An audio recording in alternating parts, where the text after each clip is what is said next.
The Caregiver's Inheritance, Chapter 1, The Unthinkable Betrayal. Boston in the late autumn always held a certain melancholy charm. For Claire, 55, a divorce attorney whose own life felt like a perpetual series of intricate legal battles, the crisp air and rustling leaves usually offered a fleeting solace. But not today.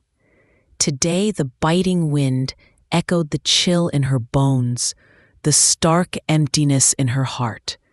Her father, Arthur, 82, a retired history professor of formidable intellect, had been slipping away for months. The relentless march of dementia, a cruel thief, was stealing his sharp mind, piece by agonizing piece. Claire, herself reeling from a recent divorce and the demands of a high-stakes career, felt a constant pang of guilt. She couldn't be there for him every moment, couldn't prevent the erosion of his memory, the confusion that increasingly clouded his brilliant eyes.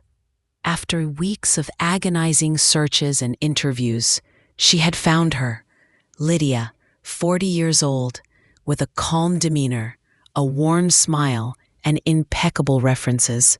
She was a professional caregiver, highly recommended, seemingly a godsend. Lydia exuded competence and compassion, a reassuring presence that promised to fill the void Claire couldn't. Claire had felt a profound sense of relief, a weight lifted from her shoulders.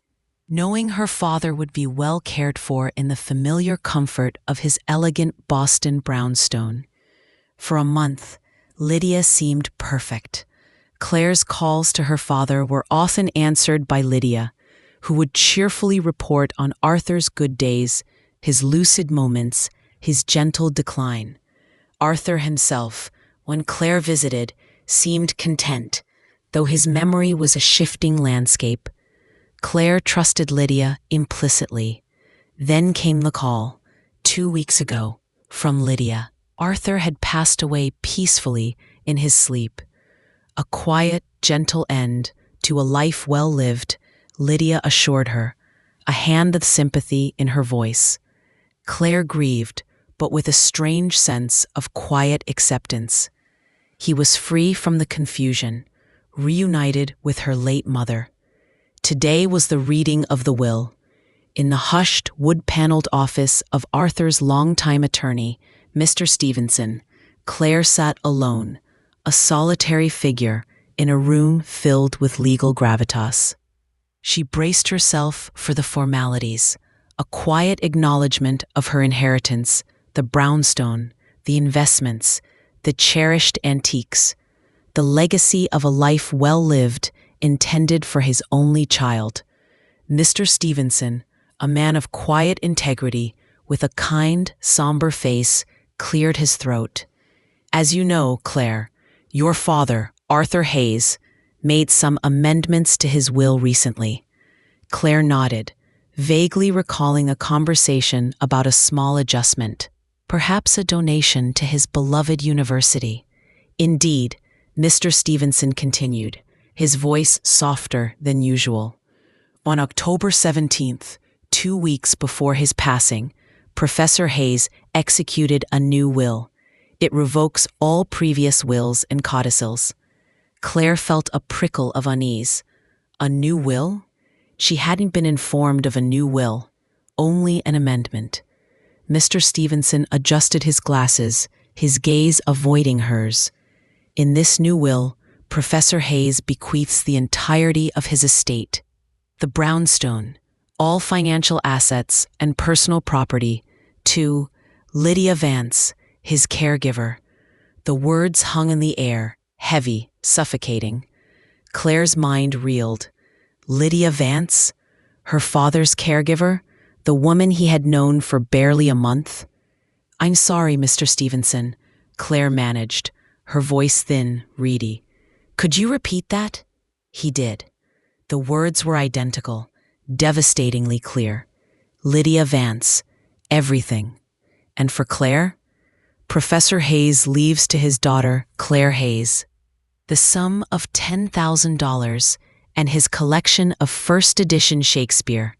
$10,000, a pittance, a cruel joke, and the Shakespeare collection, a cherished gift from her mother, already hers in all but name. Claire stared at him, numb with disbelief. Her father, a man who had adored her, who had always meticulously planned for her future, who had held her hand through every trial and triumph of her life, had disinherited her, left everything to a virtual stranger, a caregiver he had known for a mere 4 weeks. "That's impossible," Claire whispered, her voice trembling. "My father would never, he would never do this. Not to me. Not after everything." Mr. Stevenson sighed, a deep, sorrowful sound. "I understand your shock, Claire. It was unexpected. However, the will was properly executed, signed by your father in the presence of 2 witnesses. All legal formalities were observed." "But his dementia," Claire protested, her voice rising. "He wasn't in his right mind. He couldn't have understood what he was doing." Mr. Stevenson looked at her, his eyes filled with a weary sadness. "Professor Hayes had moments of lucidity, Claire. Even with his dementia, and the witnesses, they attested to his capacity at the time of signing. It makes challenging the will very difficult indeed." Claire felt a cold, crushing weight descend upon her. Betrayal. Raw, agonizing betrayal. Not just by her father, seemingly, but by the woman she had trusted, the woman she had brought into their lives. Lydia Vance. Her name, once synonymous with relief, now tasted like ash. This was no accident. This was a calculated act, a theft, a violation. And Claire, an attorney by trade, knew instinctively this was a battle she had to fight, for her father's legacy, for his honor, for the truth. Chapter 2, The Facade of Sympathy. The days that followed were a blur of shock and simmering fury. Claire couldn't eat, couldn't sleep. The very air in her own apartment felt tainted, echoing with the injustice. She saw Lydia's face everywhere, her calm smile, her reassuring eyes, her deceptively gentle demeanor. It was a mask, a carefully constructed facade. Lydia, meanwhile, moved with a quiet, confident stride. She visited Claire, expressing her deepest condolences with a practiced sympathy that made Claire's skin crawl. "I am so sorry, Claire," Lydia said, her voice soft, her gaze unwavering. "Your father was a wonderful man. He loved you very much." "If he loved me very much, Lydia," Claire retorted, her voice dangerously low, "why did he leave everything to you?" "A stranger he knew for less than a month." Lydia's composure never wavered. "Professor Hayes was very clear, Claire. He felt very alone. He said you were so busy with your work, and that I was the one who was truly there for him in his last days. He said I brought him comfort. He made this decision freely, in a moment of clarity. It was his wish." "A moment of clarity?" Claire scoffed, her anger finally breaking through. "He was struggling to remember my name most days. Lydia, he confused me with my mother. And you expect me to believe he lucidly disinherited his only daughter to give everything to you?" Lydia simply offered a serene, almost pitying smile. "I understand you're upset, Claire. It's natural, but your father was adamant. He trusted me, and I simply honored his wishes." She paused, her gaze hardening subtly. "I am prepared to fulfill his will as written. I believe it was his true desire." The subtle shift in Lydia's tone, the unyielding refusal to compromise, solidified Claire's conviction. This was not grief or guilt. This was cold, calculated intent. Claire called her ex-husband David. David, 58, a history professor himself, had remained a steadfast friend despite their divorce. He was pragmatic, grounded, and possessed a quiet strength Claire often leaned on. "She's a predator, David," Claire seethed, recounting the details of the will. She manipulated him. She must have. He loved me. He wouldn't do this. David listened patiently, his silence a comforting balm. I believe you, Claire. Arthur loved you fiercely. This doesn't sound like him at all. His mind was going, yes, but his core values, his love for you, that wouldn't have just vanished. We need to fight this.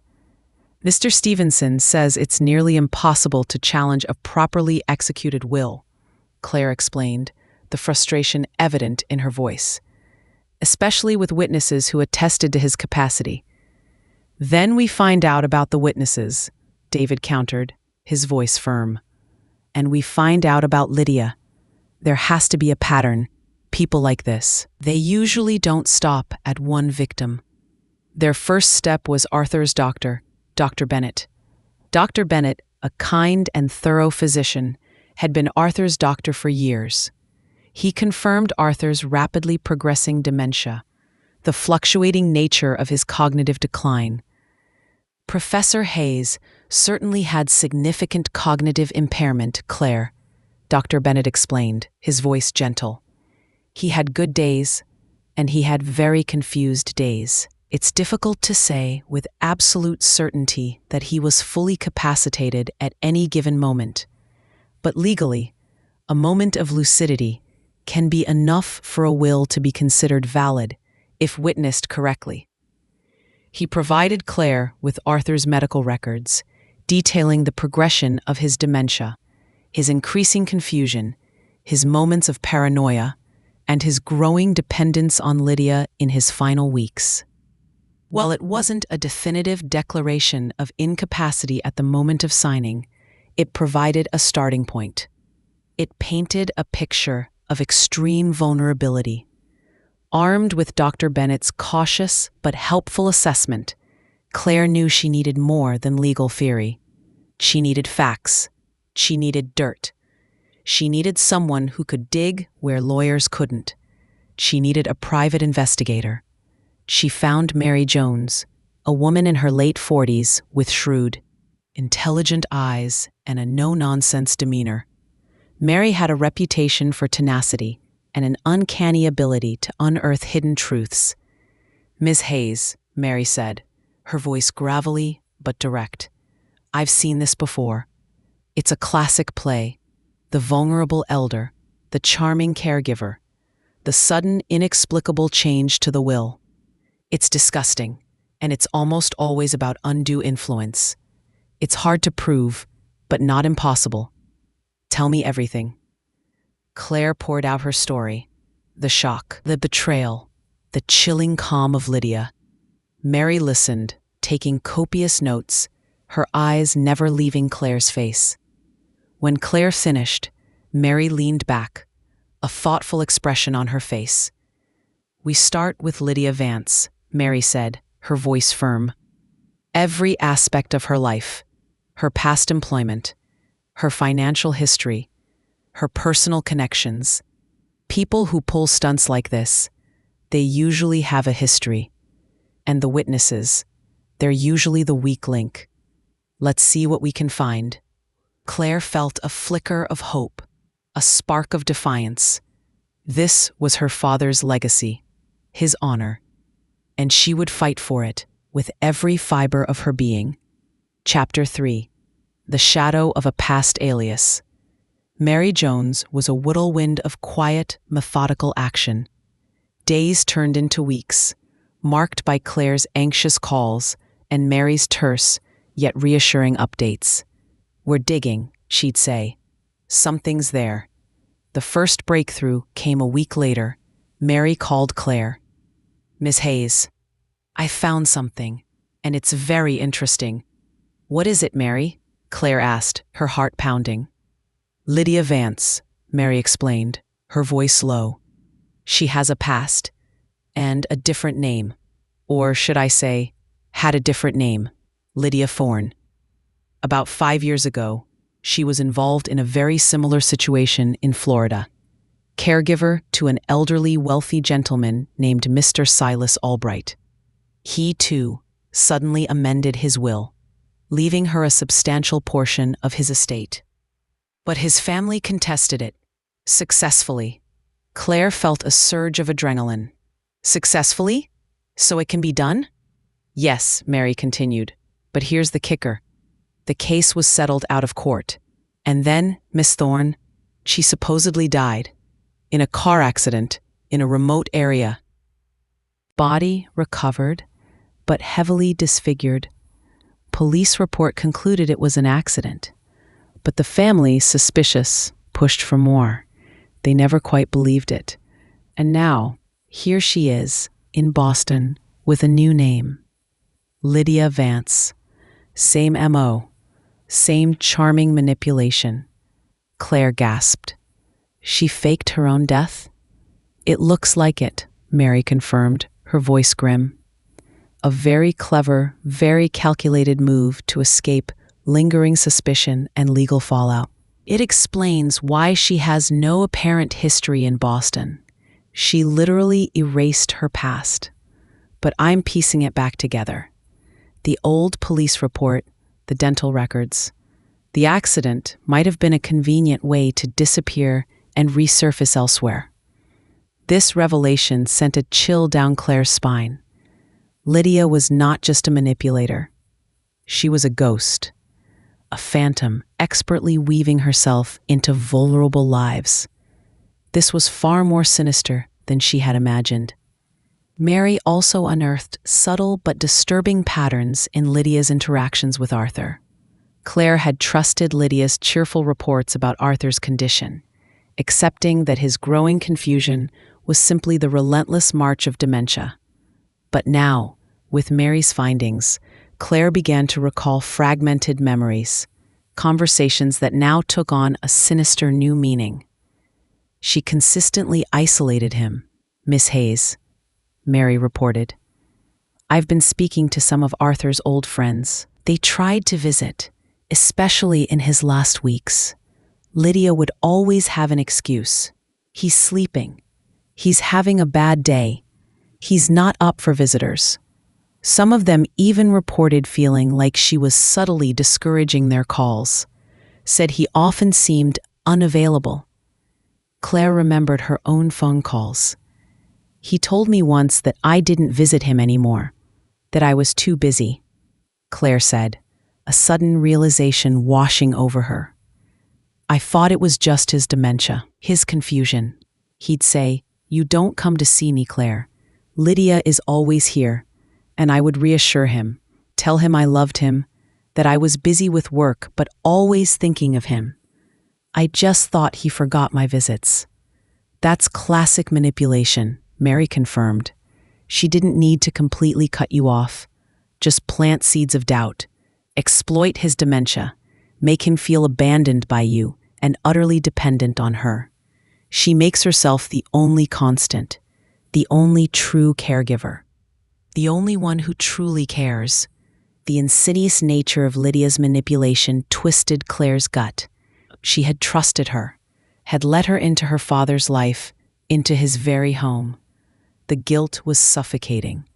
Then came the breakthrough with the witnesses. Mary had been relentless. The witnesses, Miss Hayes, Mary announced over the phone, a triumphant note in her voice. I found them. They're not exactly upstanding citizens. One is a former cellmate of Lydia's, or rather, Lydia Thorne's. From a short stint she did for a minor fraud charge years ago. The other is his girlfriend. They're small-time grifters. They were paid, and they're willing to talk for the right incentive and immunity. Claire felt a surge of cold fury. This was it. Concrete evidence. Not just suspicion, but a web of deceit, betrayal, and criminal intent. The witnesses were paid actors. The moments of lucidity, a carefully choreographed lie. We have her, Claire said, her voice grim but determined. We have her, Mary. Chapter 4, The Confrontation. The stage was set. Claire, David, and Mary Jones sat in Mr. Stevenson's office, the air thick with tension. Lydia Vance had been summoned under the pretense of discussing final details of Arthur's estate, a ruse to bring her into their carefully constructed trap. Lydia arrived radiating her usual calm confidence, a faint, almost imperceptible smirk playing on her lips. She wore a tailored suit, an air of self-possession that infuriated Claire. "Good morning, everyone," Lydia said, her voice smooth, polite. She took a seat opposite Claire, her gaze unwavering, almost challenging. "I trust we can conclude matters swiftly. I have a very busy schedule." Claire leaned forward, her eyes fixed on Lydia. "Yes, Lydia, I believe we can. Perhaps even more swiftly than you imagine." Mr. Stevenson, grim-faced, cleared his throat. "Ms. Vance, there have been some recent developments regarding Professor Hayes's will. My client, Claire Hayes, has uncovered some information that raises serious questions about the validity of the document." Lydia's smile remained fixed, but her eyes, for the barest fraction of a second, flickered with something akin to unease. "I assure you, Mr. Stevenson, the will is perfectly valid. Professor Hayes was in his right mind when he signed it. I have the witnesses to prove it." "Indeed you do," Mary Jones interjected, her voice cutting through the air like a scalpel. She leaned forward, placing a thick file on the table. "Two witnesses, a Mr. Robert Miller and a Ms. Brenda Finch. Mr. Miller, incidentally, has a short but interesting record, and both he and Miss Finch, it seems, have very detailed memories of being paid handsomely to lie about Professor Hayes's mental state, and they're willing to testify to that fact." Lydia's composure began to crack. Her eyes darted to Mary, then to the file, then back to Claire. I don't know what you're talking about. These are baseless accusations." "Baseless?" Claire retorted, her voice cold. "Just like your death in Florida, Lydia Thorne?" The name hung in the air, a hammer blow. Lydia's face went white. Her eyes widened, a flicker of raw fear replacing the practiced calm. The mask finally shattered. Lydia Thorne, as in the caregiver who supposedly died in a mysterious car accident 5 years ago, conveniently disappearing after successfully isolating and nearly inheriting from Mr. Silas Albright? Mary continued, pressing her advantage. The very same Lydia Thorne who now, under the alias Lydia Vance, has attempted the exact same scheme in Boston. Lydia sprang to her feet, her chair scraping loudly across the floor. "This is absurd. You have no proof. This is defamation." "We have medical records detailing Professor Hayes's advanced dementia," Claire stated, her voice unwavering. "We have testimony from his friends about being isolated by you. We have Mr. Miller and Miss Finch's sworn statements, and we have forensic analysis linking you, Lydia Vance, to Lydia Thorne, complete with recovered dental records from that staged accident." Mary pushed a glossy photograph across the table. It was a mugshot, a younger Lydia, harder, less polished. "This is from your brief stay in county lockup, Miss Thorne. And this," she pushed another photo, a recent candid shot of Lydia, "is you, today. The resemblance is striking, wouldn't you agree?" Lydia stared at the photos, her face a mixture of terror and trapped rage. Her eyes, once so alluringly calm, now darted wildly, searching for an escape. "You systematically isolated my father," Claire continued, her voice trembling with a mixture of anger and sorrow. "You exploited his vulnerability. You preyed on his dementia, making him believe he was alone, that I had abandoned him. You manipulated him, just as you did Mr. Albright. You are a predator, Lydia, a heartless, calculating predator who preys on the most vulnerable." Lydia's composure completely collapsed. Her shoulders slumped. The defiance drained from her face, replaced by a desperate, cornered animal look. She knew she was caught. The web was too intricate, the evidence too overwhelming. "What do you want?" Lydia hissed, her voice low, venomous. "Your old man's money? Take it. It's all just paper anyway." "You want justice, Lydia," Claire said, her voice firm, resolute. "We want you to admit what you did, and we want you to face the consequences." Chapter 5: The Confession and the Aftermath. Lydia Vance, stripped of her carefully constructed facade, broke. The interrogation that followed was grim but necessary. Under the relentless pressure of Mary Jones's questions and the undeniable weight of the evidence, she finally confessed.